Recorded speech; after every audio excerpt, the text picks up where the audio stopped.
अखिल भारतीय उद्योग व्यापार द्वारा वित्त मंत्री को संबोधित एक ज्ञापन तहसीलदार मनोज कुमार सिंह के माध्यम से भारत सरकार के वित्त मंत्री को भेजा गया।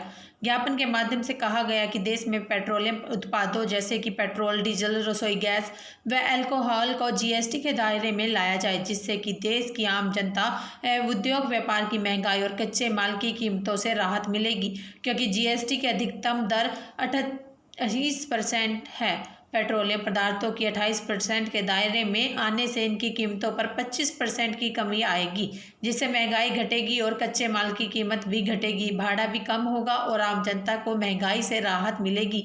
जीएसटी में ई वे बिल सीमा को सरकार ने 1 दिन और 200 किलोमीटर कर दी है, जो कि सही नहीं है। इससे पहले की तरह 100 किलोमीटर करा दिया जाए। इसके अलावा जीएसटी पर किसी भी तकनीक भूल के कारण कोई भी अर्थदंड या जुर्माना आरोपित ना किया जाए। चैनल 18 भारत के लिए संभल से सरफराज अंसारी की ये रिपोर्ट।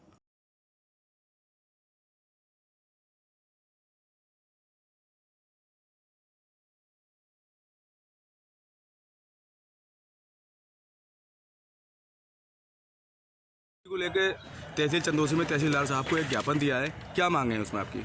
आज अखिल भारतीय उद्योग व्यापार मंडल के राष्ट्रीय आह्वान पर पूरे देश में और पूरे प्रदेश में जीएसटी के दायरे में पेट्रोलियम उत्पाद जो हैं, जैसे पेट्रोल, डीजल और रसोई गैस, इसके अलावा अल्कोहल और जर्दा वगैरह को जो है वो जीएसटी के दायरे में लाया जाए। उसके लिए आज पूरे प्रदेश में जो है वो ज्ञापन दिया जा रहा है अखिल भारतीय उद्योग व्यापार मंडल द्वारा।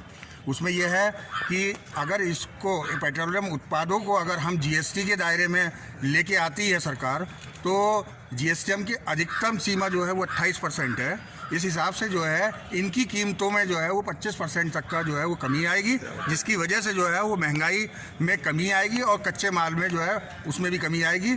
इसके अलावा भाड़े का जो अत्यधिक किराया बढ़ चुका है उसकी भी भाड़े में कमी आएगी। इसके अलावा जो है वो 100 दिन का जो सरकार ने उसमें ई वे बिल पे रखा है, 200 किलोमीटर के दायरे में ई वे बिल पे जो कानून बनाया है, जैसे पिछले सरकारों पे 100 किलोमीटर के दायरे में था पिछले उसमें, तो वही लागू किया जाए नियम।